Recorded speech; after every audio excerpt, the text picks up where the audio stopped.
Mike. Hi, Ray. How are you? I'm good. How you doing? I'm very well, thank you. All right. So, before we start, let me just tell you I'm a huge fan of yours. I have been for years, so it is an honor to talk to you. Oh, well, thank you. I appreciate that. Thanks. You're very welcome. So, let's talk about Big Ass Spider. Let's start with the easy question first. Tell people Yeah. who haven't seen it yet, a little bit about the film and your role in it.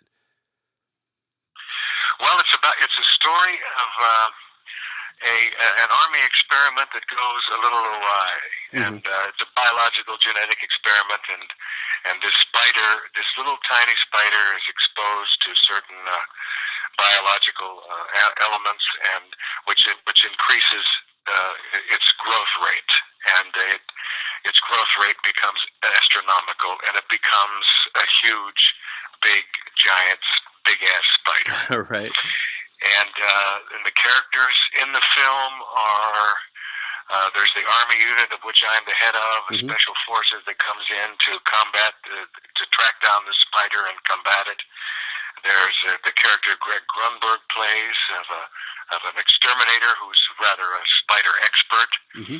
and there's Lombardo Boyar, who's a guard at the hospital where some of the first victims are brought in, who joins with Greg to become the two possible exterminators of that spider. Right. And so the movie is really a kind of a chase after that monster spider that keeps growing bigger and bigger. Great. I'm a big fan of the film. I loved it. I thought it was fantastic. Um, Oh, thanks. what I really liked about it was how well it blends, comedy with horror, which is notoriously hard to do. What Yeah, I thought so too. I thought it was a great balance. Are you? Absolutely. Really a fun film that I enjoyed very much. Oh, Um, good. what was the atmosphere like on set for you guys? Was it as fun as the movie? Was it hard work because of the special effects? What was it like for you? Well, it was great fun, and some of the days were rather difficult, but Hmm. and not because we had any trouble with the special effects. We all have great imaginations, and like I said before, I kind of run a loop in my head of the way I see the scene playing out, and I can actually see that big ass spider going up the building. So Right.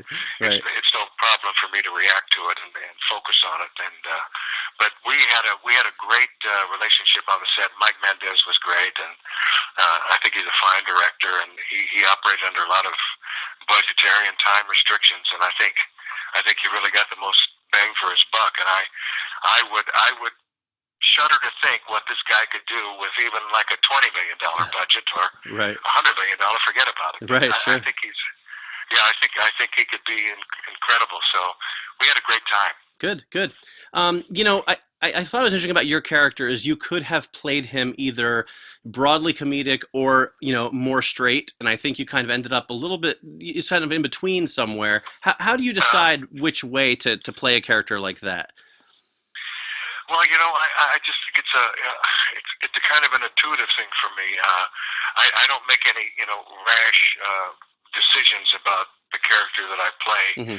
I kind of want to let things play out a little bit and see which way he's going, Hmm.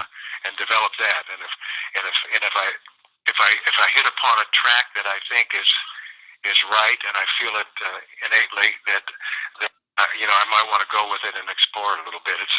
Uh, it's kind of a complicated process, but actually it's very simple, but it's complicated to Right. explain. Right.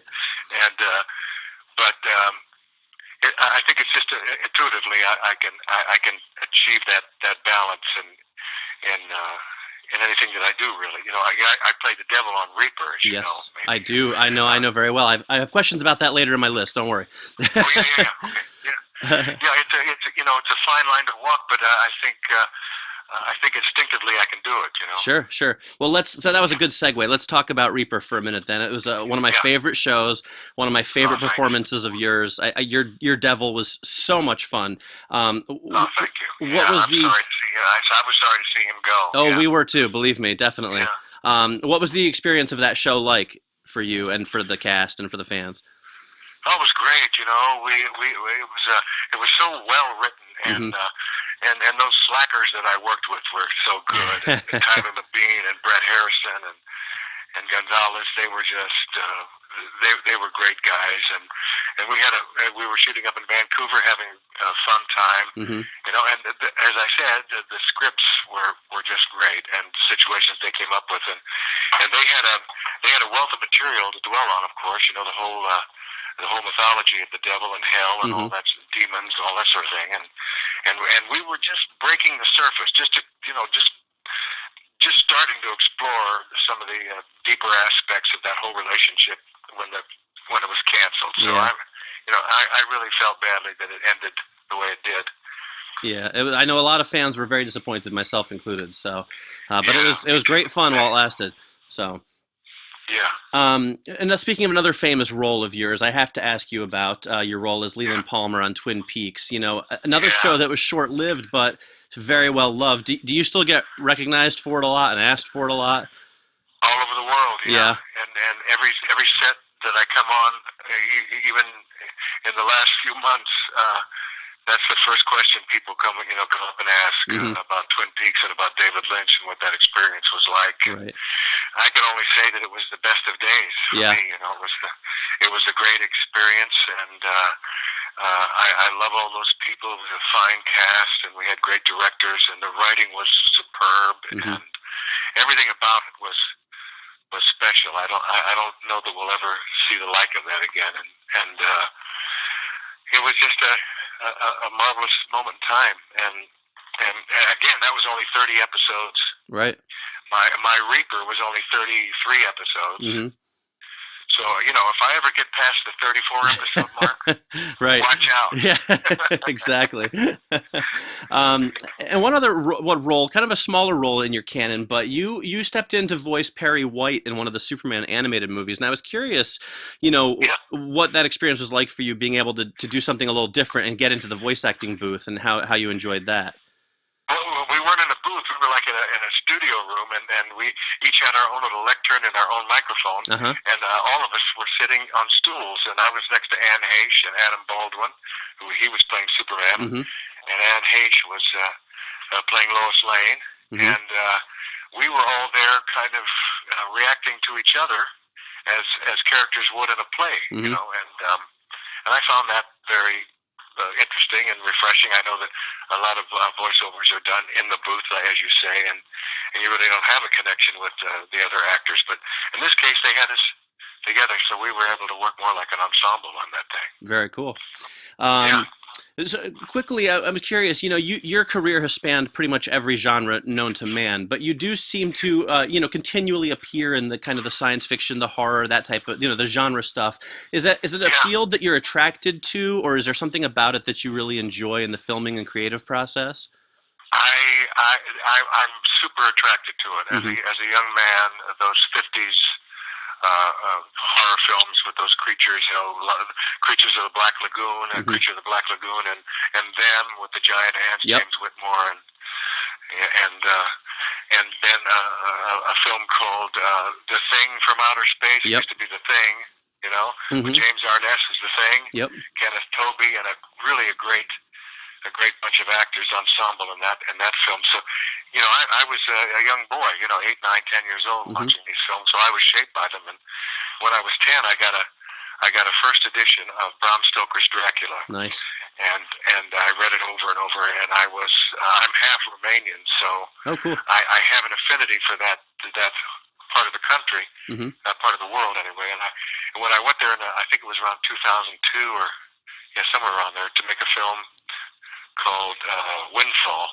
I was there with Robert Englund, you know, Freddy Krueger from The Nightmare on Elm Street. And he and I went to Dracula's castle together. Very nice. So there was Leland Palmer and Robert Englund. That's great. Visiting Dracula, which I think is a first. I would imagine so. Well, I've always had a great feeling for them, and so whenever I get a chance to play one of those roles in a horror film, I have a wealth of material I can refer to in the last 50 years of my life. Right. Well, it suits you very well, and we appreciate it. Thanks. I know we're running out of time, so what do you have coming up next after Big Ass Spider that fans of yours can look forward to? Well, I've made a whole bunch of movies. One called Digging Up the Marrow, Mm-hmm. which is all about an underground civilization of freaks. No. I think that's going to be something. And I made another one called The Curse. Mm-hmm. I made another one called let's see, what was that one called now? I forget now. But it was with Olivia Wilde. I know that. Oh, right. Anyway, I made one in Austin, Texas called Land of Leopold. Another one called Dead Still. I just finished in Baton Rouge about a month and a half ago. Wow. Another horror film where I play this turn of the century photographer. Oh, cool. Around 1910, who takes pictures of the dead, which was customary in those days. Right, People right. could afford it. They would, they would dress them up and sit them up in chairs or on the sofa and take their final picture. Wow. And I play that photographer around the turn of the century. So I have a whole bunch of. I think I have about 6 or 8 movies that are yet to come out. So. Wow. So you're keeping busy. I'm keeping busy, and I'm going to make people sick of me before. No, never. Never. All right. Well, Ray, that's everything I had for you. Thank you so much for taking the time to talk to me. It was a real pleasure. Well, thank you. I'm very happy to talk to you, and I hope we talk again in the future. I look forward to it. Okay, man. Thanks a lot.